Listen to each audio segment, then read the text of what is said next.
Lagi dan lagi, Denada kembali jadi sorotan publik terkait keputusannya menjalani rinoplasti atau operasi hidung di Thailand. Ia menegaskan, ini bukanlah keputusan impulsif, semuanya sudah direncanakan jauh-jauh hari. Bahkan untuk dana menjalani operasi, akomodasi, hingga masa recovery juga sudah disiapkan dengan baik. Ibu satu orang anak itu pun menjelaskan, keputusan tersebut dijalani dengan penuh pertimbangan. Hal ini juga sudah dipikirkan saat ibunda Emilia Contessa masih ada. Alhamdulillah ya udah, ini memang berarti hari ini tuh hari ke-16 ya dari aku kemarin awal bulan rhinoplasty di Bangkok kebetulan, dan memang baru 4 hari lalu aku sampai lagi ke Indonesia, dan ya udah alhamdulillah berkegiatan lagi. Pada akhirnya memutuskan untuk OP hidung gitu, apa sih yang membuat kamu jadi OP lagi gitu? Alasannya? Iya, jadi sebenarnya ini adalah plan yang udah aku punya udah lama. Cuma aku memang nggak pernah share sama siapapun. Cuma makanya kalau misalnya dilihat, aku selalu bilang apakah setelah facelift akan melakukan apa lagi, aku selalu bilang possibly, kemungkinan besar. Tapi aku nggak pernah share apa. Bahkan semua prosedur operasi plastik surgery yang aku lakukan itu semuanya sebetulnya sudah ridho dan restu dari almarhumah mama. Jadi semua tuh udah aku omongin. Mama kan nggak ada bulan Januari. Aku pertama kali waktu itu surgery di tahun 2023 itu facelift, lower facelift di Korea. Lalu 2025 ini aku melakukan 2 prosedur. Di bulan Februari itu facelift juga, cuma wajah bagian tengah ke atas, dan kemarin ini aku melakukan rhinoplasty. Dan semua ini sudah aku minta izin sama mama dan mendapatkan restu dari beliau. Bahkan sebetulnya kalau boleh aku cerita sedikit dan share sedikit, yang support sekali untuk aku melakukan prosedur-prosedur itu sebenarnya adalah beliau. Dan ini adalah suatu plan yang sudah aku persiapkan dari jauh-jauh hari. Dulu waktu 2023 mama masih ada, jadi waktu aku surgery, waktu itu mama nggak nemenin.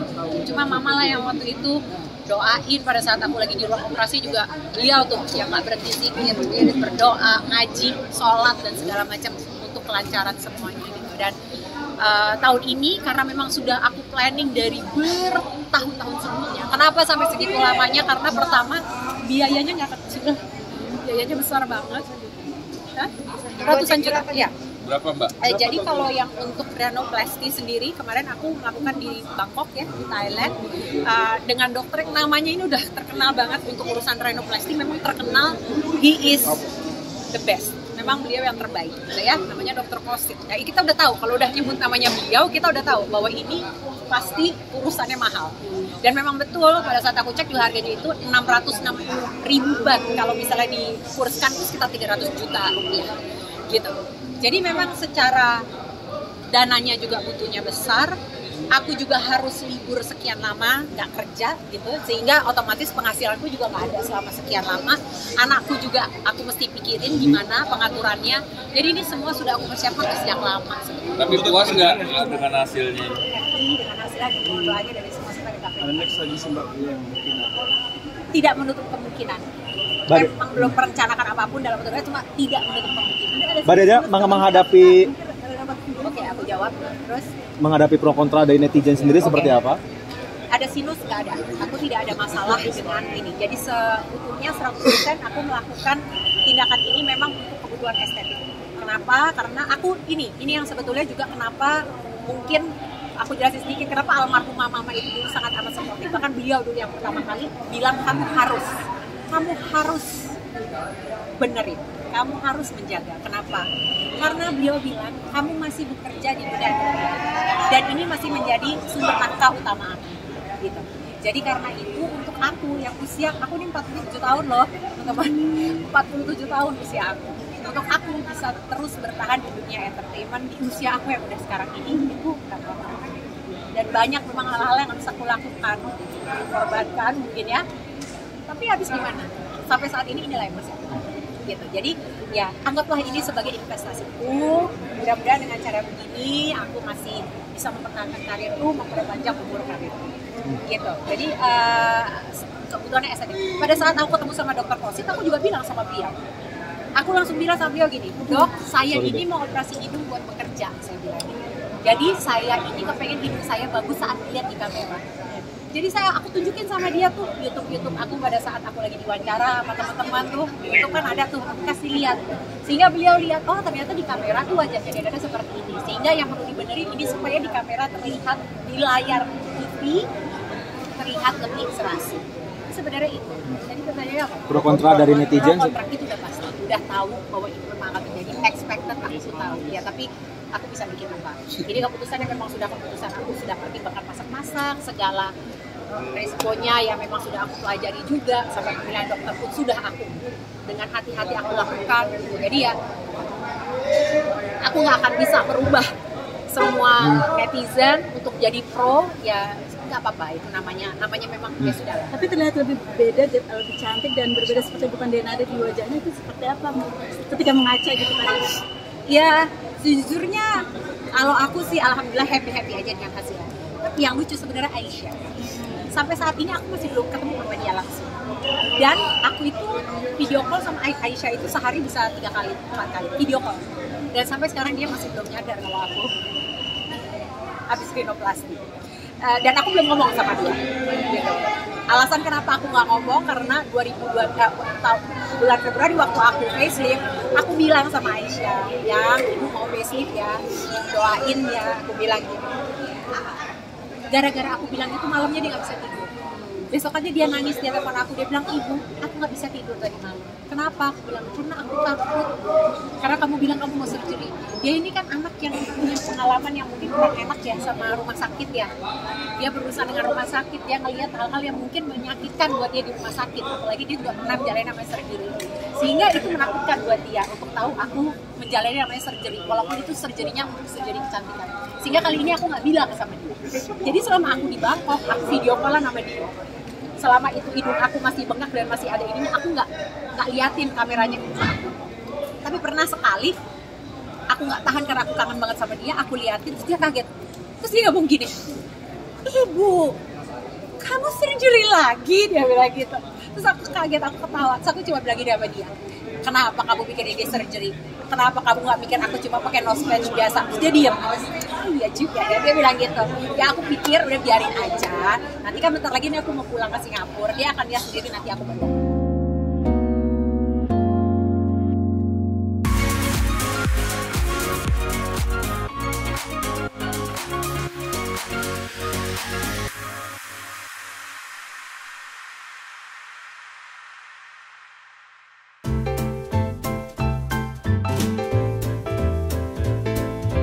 Model cantik sekaligus presenter ternama Patricia Goh kini sedang menikmati momen mengasuh anak sulungnya Zoe Harper Bertoli yang akrab disapa Zoe.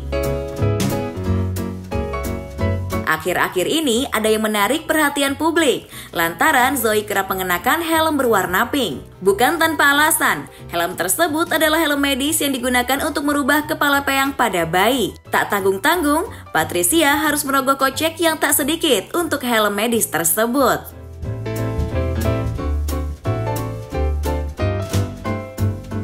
Sekarang 9 bulan udah bisa berdiri, udah bisa melangkah. Cuman belum yang kayak yang kayak berjalan tanpa pegangan tuh belum gitu. Tapi bisa berdiri sendiri 1 menit, terus baru melangkah 1 langkah aja gitu. Terus udah bisa naik tangga. Karena emang aku sengaja buat dia merangkak ke tangga gitu. Tapi aku jagain dari belakang gitu. Kalau kasih anak sendiri seperti apa sih? Aku main di Instagram kayak ada terapi kepala. Nah itu apa kok? Itu juga jadi alasan Mbak. Gini, jadi anak aku itu kepalanya peyang. Ada bahasa Inggris atau bahasa medisnya, cuma aku nggak tahu ya, tapi kan Indonesia ya gampang aja peyang ya kan. Nah terus banyak kan ibu-ibu di Indonesia itu selalu bilang kayak udah dibiarin aja ke kiri ke kanan. Aku udah dengerin mereka kok, udah dilakukan juga ya kan ke kiri ke kanan. Tapi memang tidak bisa berubah gitu loh, harus tunggu lama. Tapi aku nggak mau take the risk. Nantinya kalau udah kelewat ubun-ubunnya tertutup udah nggak bisa berubah lagi kepalanya, karena itu cuman bisa sampai waktu berubah itu maksimal sampai 1 tahun atau kan 1,5 tahun. Jadi pada saat itu udah dari baby itu dari 1 bulan itu aku udah ngerasa aneh, tapi baru bisa treatment itu di bulan keempat. Jadi 4 bulan, bulan kelima aku baru bawa dia ke yang Jakarta dan Singapura. Memang harus menggunakan helm medis gitu. Yang dirasakan sama anak apa sih Kak ketika mungkin kata medis itu kepalanya peyang? Jadi di dunia medis itu level peyang itu ada 5. Nah, tapi Zoe ini sudah 4, jadi lumayan parah, sudah severe, udah parah. Jadi memang dia harus memakai helm. Kalau dilihat dari depan, sebelah ini tuh lebih condong. Yang sebelah sini malah nggak bisa kelihatan kepalanya. Jadi kalau lihat dari atas, itu tuh benar-benar miring banget gitu. Kelihatan nggak sih Kak dari kandungan sendiri pas lagi hamil? Ya kan kandungan mana kelihatan USG kita kepalanya peyang apa kagak ya, Say? Kayak ini kan viral Kak. Tapi itu berapa lama pakai helm itu?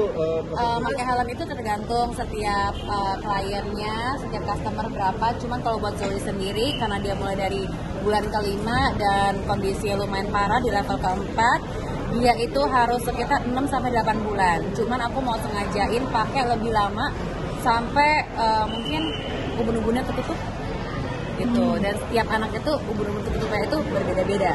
Ada yang 1 tahun sampai 1,5 tahun gitu. Suka ngerasa pusing gak sih Zoe, kayak nangis, pusing, kayak megang kepala, gimana Kak awal-awal? Ada rewel, tapi ya udah, buat aku yang penting nantinya dia tidak akan menyesal gitu loh. Buat kita sebagai orang tua tidak akan menyesal gitu. Apalagi kan gue bekerja di dunia fashion, beauty industry, pasti kita kan bisa ngeliat dong ini simetris apa kagak, paham gak sih Nek? Aku terapi dua-duanya. Jadi yang di Jakarta ini branch-nya dari Singapura gitu. Jadi pas aku check up ke Singapura, aku selalu sambil cek kepalanya juga gitu. Kalau kocek berapa sih Kak untuk kesembuhan Zoe sendiri nih untuk terapi kepala? Kalau terapi kepala sendiri, kalau yang di Indonesia mereka tuh ada yang helm buat yang lokal sama luar. Yang lokal itu 20 juta, yang luar itu 35 juta. Aku ambil yang lokal. Terus setiap visitnya itu 1,2 juta gitu. Kok gue jadi PR nih saya? Mungkin sebagai ibu sendiri pertama-tama melihat mungkin struktur kepala Zoe sendiri kayak ngedrop atau gimana sih, kekhawatirannya seperti apa? Pasti khawatir lah, kita sebagai ibu ya pasti, apalagi again gue bekerja di dunia entertainment dan gue melihat banget itu ada tidak simetris gitu loh. Setidaknya dokter sudah bilang karena levelnya udah severe, udah level keempat, paling cuma bisa ke level kedua, jadi tidak akan bisa sempurna karena kesempurnaan hanya milik Tuhan yang Maha Esa. Makanya gue sambil bawa doa, siapa tuh ada keajaiban bisa sempurna ya di level 1 aja ya gak sih? Tapi sekarang rewelnya berkurang gak sih Kak, atau justru ya namanya gini, rewelnya apa nih? Rewel apakah karena helmnya atau enggak? Rewel itu karena berkembang, anaknya jadi berkembang dong, jadi kayak bawel segala macem. Yang mana nih? Yang helm, dia mah kagak rewel. Kalau dia rewel juga gue gak peduli, say. Ya kan, dia mau rewel karena itu buat kebaikan dia. Berarti Mama everyday sejak pakein 23 jam, harus memakai helm itu 23 jam. Tanpa lepas, tidur pun harus pakai. Usia berapa kamu? Zoe sekarang 9 bulan, dia mulai pakai dari 5 bulan. Jadi udah 4 bulan penuh dia memakai helm tersebut. Tapi hasilnya sejauh ini gimana?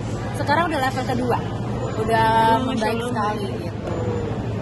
Tapi untuk mungkin dari makannya sendiri ngaruh masih ke pet untuk pantangannya gitu. Pantangan nggak ada pantangan kok, buat helm itu nggak ada pantangan buat makanan. Aku malahan dari kecil udah biasain dia makan apa aja gitu loh. Akibat sendiri apa sih Kak, mungkin pertama kali mengatakan anak kepala peyang kayak akibat kayak ngeden 2 kali Kak waktu lahir atau seperti apa? Nggak tahu, saya yang gue pikirin ketika gue melahirkan itu yang penting anak gue lahir dengan selamat aja. Gue nggak kepikiran kepala segala macam, yang penting dia lahir dengan sempurna. Mungkin dari berita kan aku sering bilang bahwa kehamilan itu tidak mudah ya. Jadi pada saat melahirkan fokus aku cuman supaya Zoe itu lahir selamat dari itu aja. Akhirnya tidak mudah berarti artinya gimana tuh Kak waktu perjuangan melahirkan Zoe? Ya, it wasn't easy lah intinya. Ya nggak mudah lah intinya. Tindakannya sesar atau? Sesar, aku harus emergency C-section karena jantungnya Zoe udah lemah. Gitu. Jadi hampir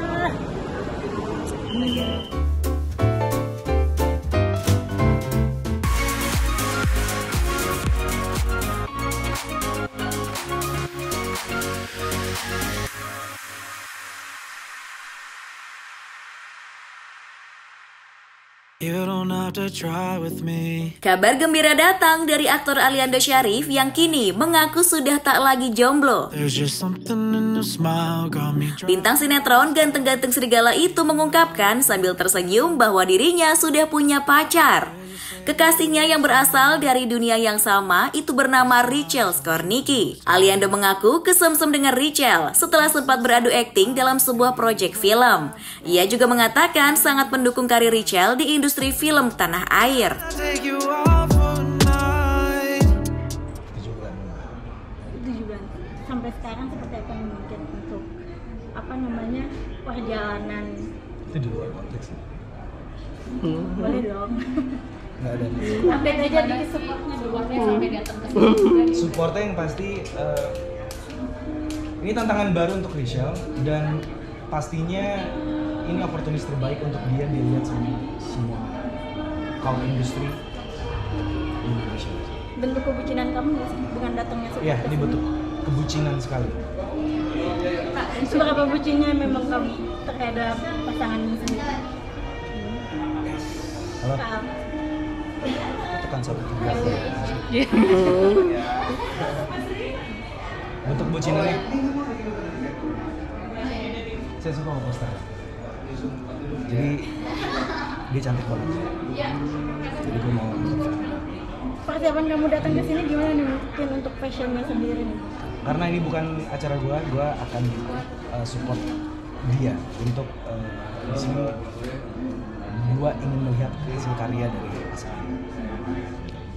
Dijadikan quality time juga. Quality time pastinya sama dia dan menjadi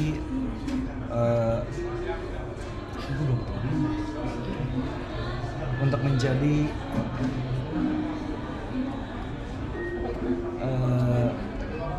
bentuk support lah. Jadi sharing soal film juga nggak sih? Sharing soal film pasti. Saling biasanya gimana tuh obrolannya terkait film? Kayak Oh, saling obrolan memberikan film masukan itu kah, atau udah menjadi rutinitas sehari-hari untuk kita quality time pasti. Jadi kita pasti ngomongin nggak jauh-jauh soal teknis film dan ada plusnya juga ya dengan dari sama-sama profesi yang sama gitu ya? Iya, dari profesi yang sama kayak gini juga nih. Boleh dong update terkait kamu nih sekarang kesibukannya apa? Update kali ini gue lagi ada project baru bersama Richelle juga dan itu akan tayang sebentar lagi. Nah, film gue juga mau tayang sih, bukan di sini doang. Tapi gimana nih mungkin satu project bareng sama pasangan untuk kamu sendiri itu menjadi kelebihan atau gimana nih? Prosesnya juga seperti apa? Prosesnya sendiri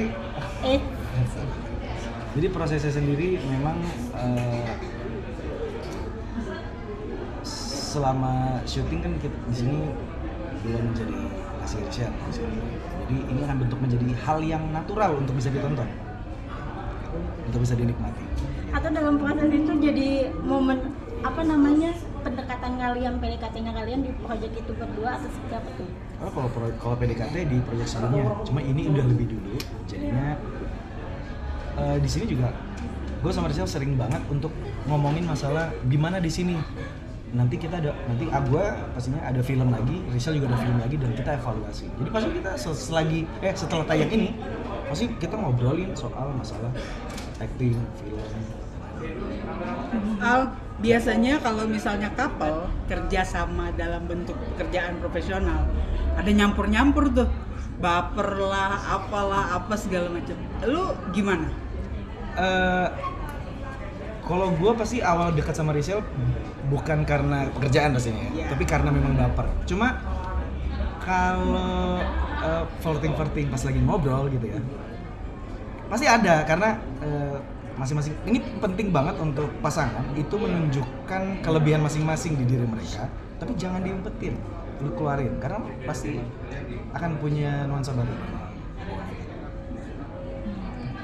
Sparkle yang kayak gimana sih kalau misalnya kalian kerja bareng tuh kalau di program lo yang baru nih? Kalau Butterfly in the Stomach-nya ya, itu pasti itu setiap waktu ya. Kalau misalkan lagi ngomongin hal-hal di luar orang yang tahu gitu ya, ini nggak pembicaraan umum, cuman untuk Richelle di umur 16 dan 15 lo harus tahu bahwa itu hal yang sangat luar biasa buat gue. Apa tuh Kak? Pengetahuan umum yang nggak umum sebenarnya, dan itu Rizal udah kemakan. Kamu Contohnya? love language-nya apa sih Kak? Hah? Love language-nya? Love language ya? Apa tuh? Kan orang kenal kamu dari karakter kamu di sinetron sebelumnya juga kan sebagai cowok yang benar-benar apa namanya romantis sekali. Tapi aslinya apa sih Kak? Hah? Love language. Love language-nya apa tuh? Love language-nya enggak sih, kayak semua deh. Love affirmation, word of affirmation, quality time, kayak semuanya deh.